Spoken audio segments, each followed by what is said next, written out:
मूग भजीमध्ये अजिबात सोडा न घालता, अजिबात तेलकट वगैरे न होता, बराच काळ अगदी कुरकुरीत राहणारी मूग भजी कशी बनवायचं ते आज आपण ह्या व्हिडिओमध्ये बघणार आहोत.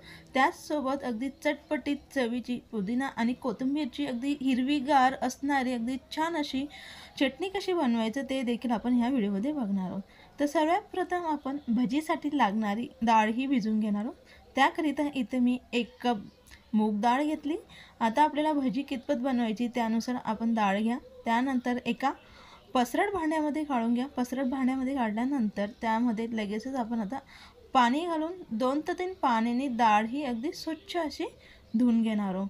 मूग डाळ धुताना काय करा, सर्वात प्रथम मूग डाळ ही धुवून घ्या आणि त्यानंतर डाळ भिजल्यानंतर म्हणजे मूग डाळ ही आपल्याला अजिबात धुवून घ्यायची नाही. त्यामुळे काय होतं, डाळीचं फर्मेंटेशन छान होतं आणि आपली जी भजी असते अगदी छान ती तयार होते.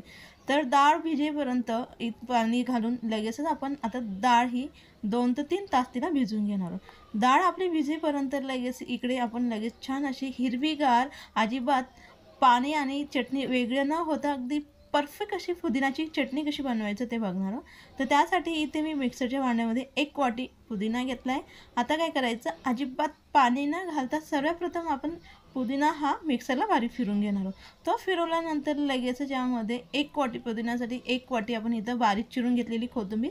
दोघांचं प्रमाण थोडंफार कमी झालं तरी काही हरकत नाही. कोथिंबीर घातल्यानंतर अगदी थोडंसं आलं आणि लसूण, लगेच डाळ्या, जर आपल्याकडे डाळ्या नसतील तर भाजून घेतलेली अगदी थोडेसे शेंगदाण्यांचा वापर केला तरी काय हरकत नाही. अगदी छान चव येण्यासाठी यामध्ये मी बारीक शेव घातली आहे. नसेल तर स्किप केलं तरी काही हरकत नाही. त्यानंतर चवीनुसार मीठ, अगदी छान चव येण्यासाठी अगदी थोडीशी साखर, निंबूचा रस आणि आपल्याला चटणी कितपत तिखट हवी त्यानुसार हिरवी मिरची घालून लगेच काय करायचं, अगदी थोडंसं पाणी घालून आता मिक्सरला आता चटणी ही तयार करून घ्यायचं.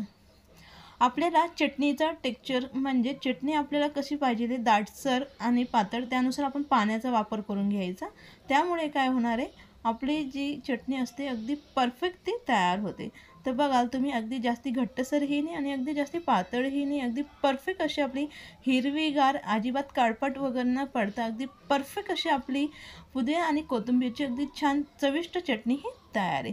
आता आपली चटणी देखील तयार झाली. इकडे आपली डाळ जी होती ती देखील अगदी परफेक्ट मऊसूत अशी ती भिजून अशी तयार आहे. तर या पद्धतीने आपली डाळ ही भिजून तयार झाली. त्यानंतर काय करायचं, ज्या डाळीतलं पाणी फक्त आपल्याला निथळून घ्यायचं आहे. आता आपल्याला डाळ अजिबात धुवून घ्यायची नाही. तर मी संपूर्ण पाणी हे डाळीतलं निथळून घेतलं आहे. त्यानंतर मिक्सरचं भांडं घ्यायचं आणि मिक्सरच्या भांड्यामध्ये आता आपण डाळ ही काढून घेणार. आता आपलं मिक्सरचं भांडं लहान मोठं कसं त्या पद्धतीने आपण डाळ ही काढून घ्या.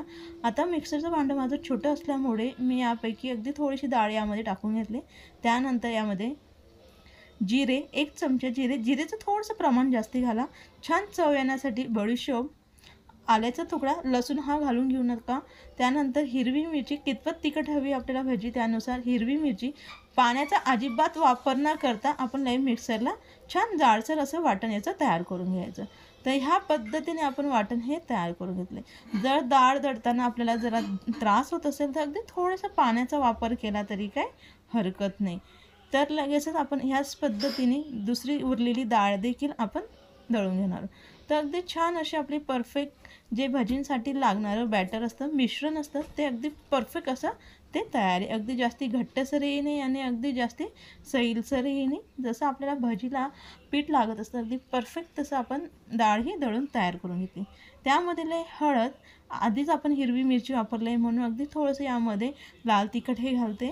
त्यानंतर चवीनुसार मीठ घातल्यानंतर यामध्ये अगदी भरपूर अशी आपण कोथिंबीर ही घालणार आहोत. आज आपण भजींच्या पिठामध्ये अजिबात सोड्याचा वापर करणार नाही आहोत. जी काही मी तुम्हाला टिप्स सांगितली ती नक्की तुम्ही फॉलो करा. आपण बऱ्याच वेळेस काय करतो, डाळ ही भिजवल्यानंतर 2 ते 3 पाण्यात पुन्हा स्वच्छ धुवून घेतो आणि त्यामुळे आपली जी भजी असते ना ती अजिबात कुरकुरीत होत नाही. फक्त त्याच्यातलं पाणी हे निथळून घ्यायचं आणि लगेच डाळ ही मिक्सरला बारीक फिरून घ्यायची. तर अगदी परफेक्ट असं आपलं भजींसाठी लागणारं मिश्रण हे तयार झालं आहे. त्यानंतर लगेचच आता आपण भजी ही तळायला घेऊया.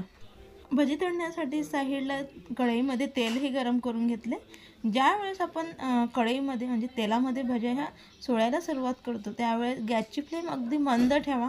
त्यामुळे जी काही कुकिंग प्रोसेस असते अगदी हळूवार होते आणि त्यामुळे आतपर्यंत जी आपली भजी असते छान ती तळून तयार होते।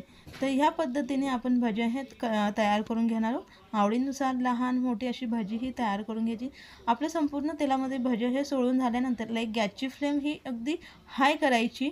2-1 मिनिटभर अगदी फुल गॅस राहू द्यायचा आणि त्यानंतर गॅस हा मंद करायचा आणि लगेचच आपण झाऱ्याच्या सहाय्याने त्याला व्यवस्थित मिक्स करून घ्यायचं। छान हलकासा गोल्डन कलर येईपर्यंत, कुरकुरीत होईपर्यंत आता आपल्याला ही भजी मंद आचेवरती तळून घ्यायची। त्यामुळे काय होतं, भजी ही बाहेरून अगदी छान कुरकुरीत तयार होते, आतपर्यंत तेल छान जातं आणि त्यामुळे ती व्यवस्थित तळून होते आणि अशामुळे काय होतं, बऱ्याच वेळेपर्यंत आपली जी भजी असते अगदी कुरकुरीत ती राहते।